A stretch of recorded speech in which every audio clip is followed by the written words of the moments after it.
Yo, what up? Welcome to Arctic View. I'm Josie and I'm here with May and June reads and one book from July because I really want to sell it as fast as possible because it was so bad. But before we get to that, let's start with another one that was really not that good.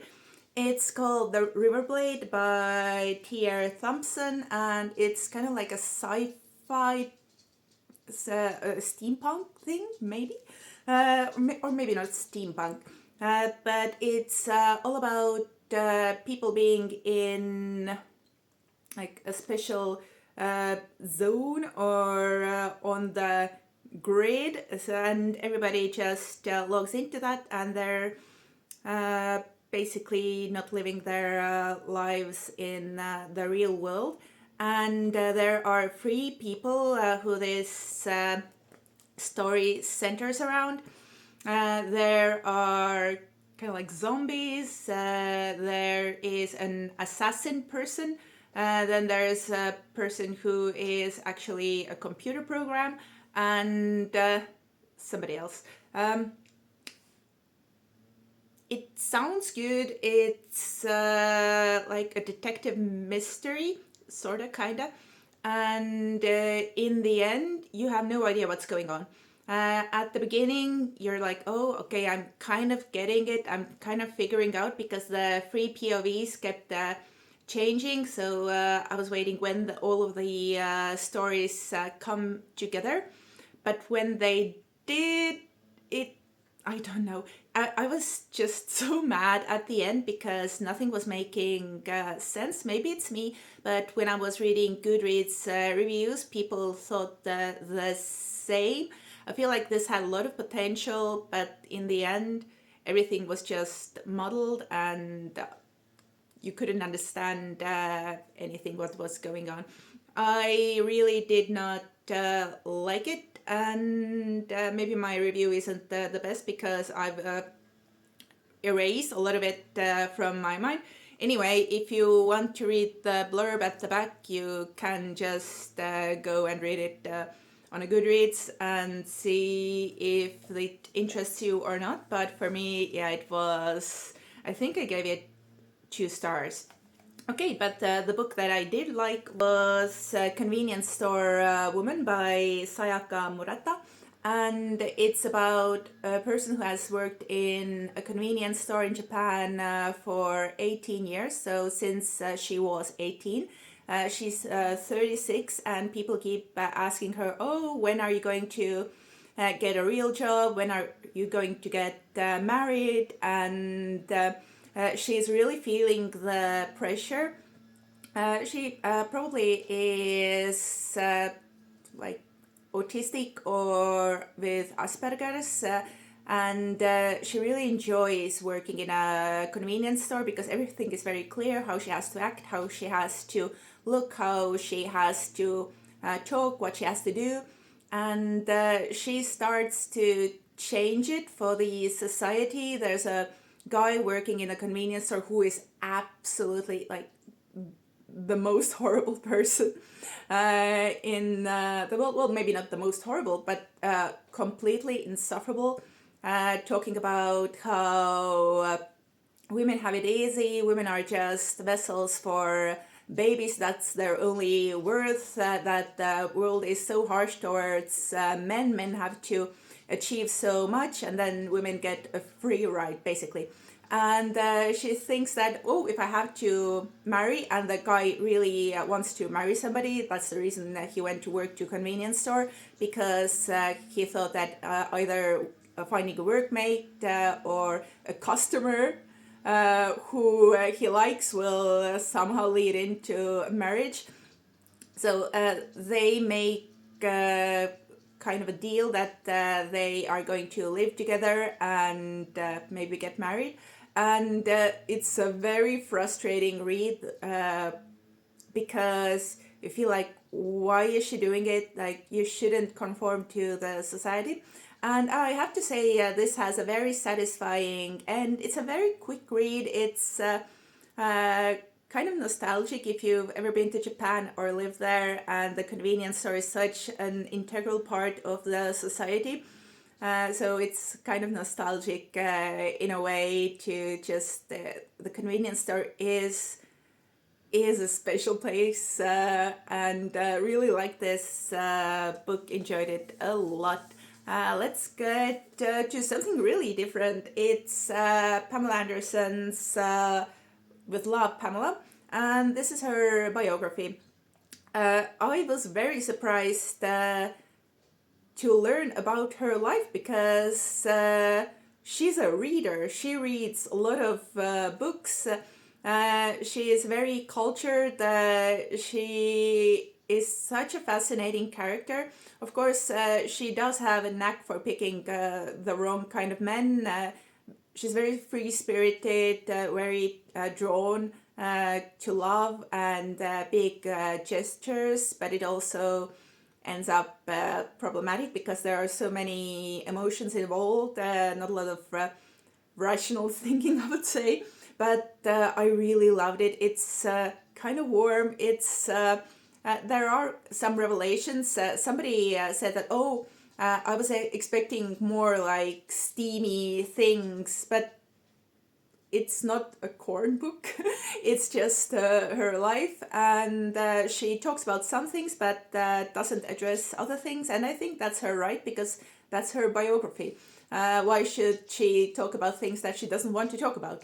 Like 20% of this book is poems, because that's she writes in poems. I loved it so much. I think the Estonian translation is really good, but I am curious to see that if I, for some reason, find it in English and pick it up. I want to see how the poems were translated, but I really love this. I gave it 5 stars. I think it's a great biography. And now, a bit different again. This is If All the Stars Go Dark. As you can see, it's romance, and it takes place in space, obviously. I would say that the world building wasn't anything spectacular, but what was really good were the relationships and characteristics. It's a kind of found family trope, and also I feel like their relationship progress is very well. There is plot on the background, some kind of virus spreading, and there's a cult that's probably controlling the virus, etc. But I do feel like it's a very nice read. It's one of those books that you pick up, you read, you get your kick out of it. It's not a very lasting memory, but it's very enjoyable. So I definitely recommend this one. What's next? Oh, okay. I picked this out by mistake because it was very high on the shelves, and a woman was resting her bag on like the tiny staircase, and I was like, oh, can I use the stairs? Because I wanted to see what this is. And when I pulled it out, I discovered that it's 31 euros. But then I felt so bad to just use it again and put it back up, because the woman was standing right next to me with a bag. So I felt like, oh, I've already inconvenienced her. So I didn't put it back. I bought it, but I'm not regretting it, because it's called A Girl with a Gun, and it's a Lithuanian book about Forest Brothers. If you don't know, Forest Brothers was a movement that basically in the Baltics, they were not really connected with each other, but they everybody had their own thing in their own country, and they were fighting right after Second World War, and during the World War as well, against the Soviet army. This book follows this girl, and it's quite heavy in a way that there's a lot of information, and the pictures are so cute. It was such a treat to read it. Basically, her whole family gets taken to Siberia, and she escapes because she's hiding in her dog's house. And then she goes to the Forest Brothers, and she takes part of their daily lives and some more actions against the army. When I was reading that, I was so scared what will happen, because we all know the Forest Brothers got discovered and they were jailed or killed. Actually, in this book, in this, I would say, like, children's book in a way, her Forest Brother group is killed, and it's just, I feel like this book doesn't really make want to make things pretty. It's telling the story as much as they can in a way that it was.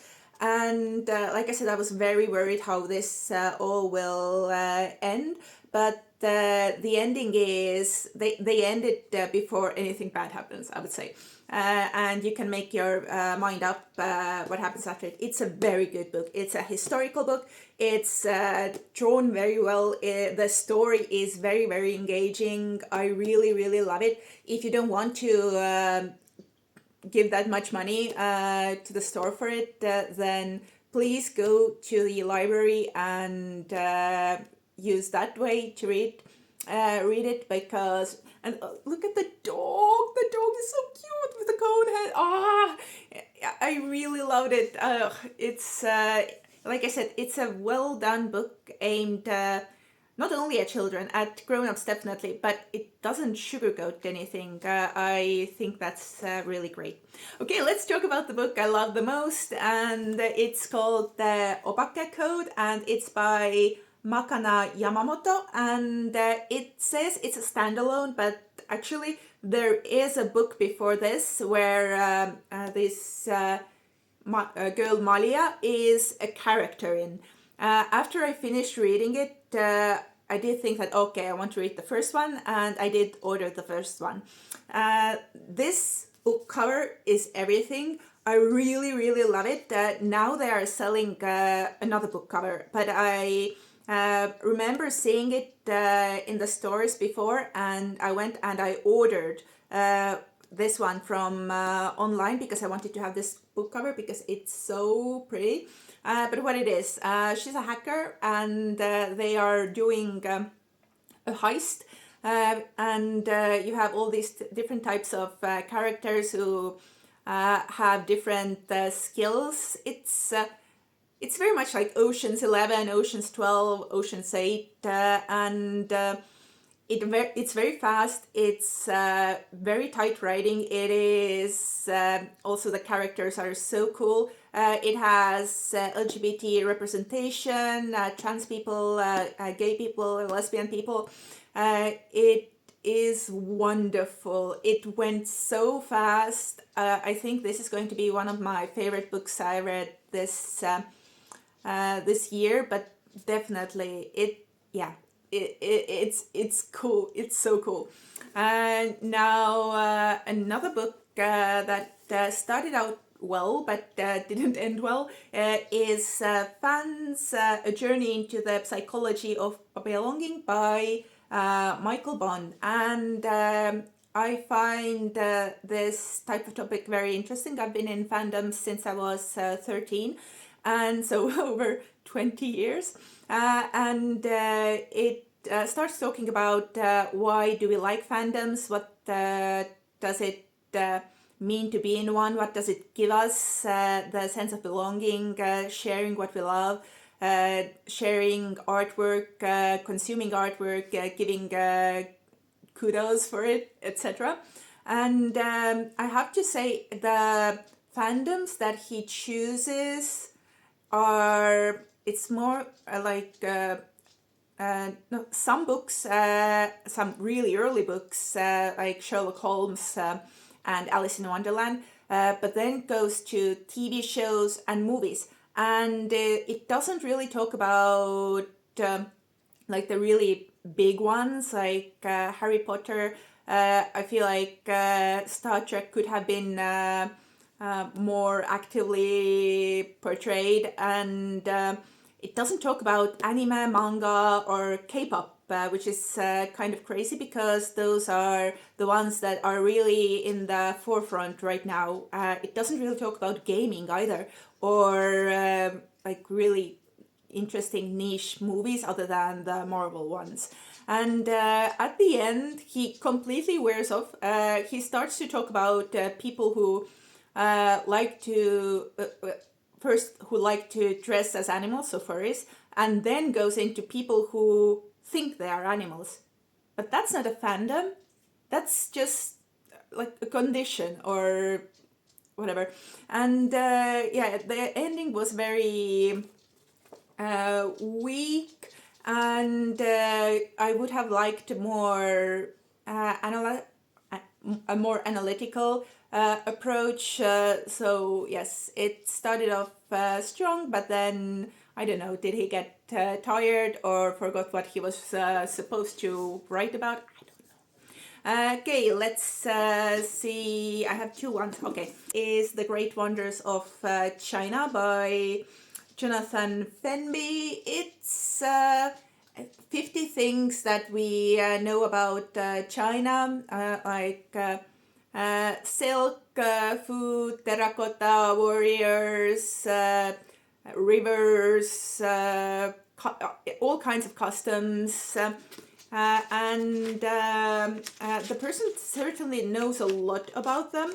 What else? It's natural wonders, people and life, the Han people, cities and towns. I like that one because I'm not very familiar with that. Monuments and buildings, the arts, inventions and achievements, and then the Greater China, which is the territories that China claims, but the territories says no. It felt like reading a Wikipedia. It didn't really have a lot of personal view or personal style for that matter. It got a bit tedious to read. I think I would just take away like 15% of what I read that I will remember and that I had use for. But it's not a bad one if you really want to start. But I think that there are other ones that are more engaging, and you're not really missing out if you're not going to read it. And finally, this is my only July book because the July is still going. I'm in the middle of so many books, but I haven't finished anything other than this. And I've been reading this for, I think, a year. It's called The Red Scholar's Wake, and it's by Aliette Bodard. And it was advertised as lesbian space pirates. What's not to like? But oh my god, this was so boring. How can you make a book like that so boring? There was certainly like world building. She uses a lot of Vietnamese customs names and puts them in space. It's kind of the thing that Anne Leckie does, but this was not done as well as Leckie. And it's there was just nothing going on for, I would say, like 80% of the book. I was thinking like, where is it going? This is so boring. There is like nothing happening. The people say that they didn't like that there was insta love between these two characters. One of them, by the way, is a ship who is lesbian. And I really didn't like any of the characters. Nobody was memorable. There were some supporting characters that I have no idea what their difference was between them, because there was no time taken to really shape them out. I didn't give it 1 star only because at like 80% mark it kind of picked up, and there was a space battle that is wholly unbelievable. It was so stupid, but at least it started to progress a bit faster. And yeah, this is so gorgeous. Like, I'm so sad that this didn't work out in a way that I was hoping.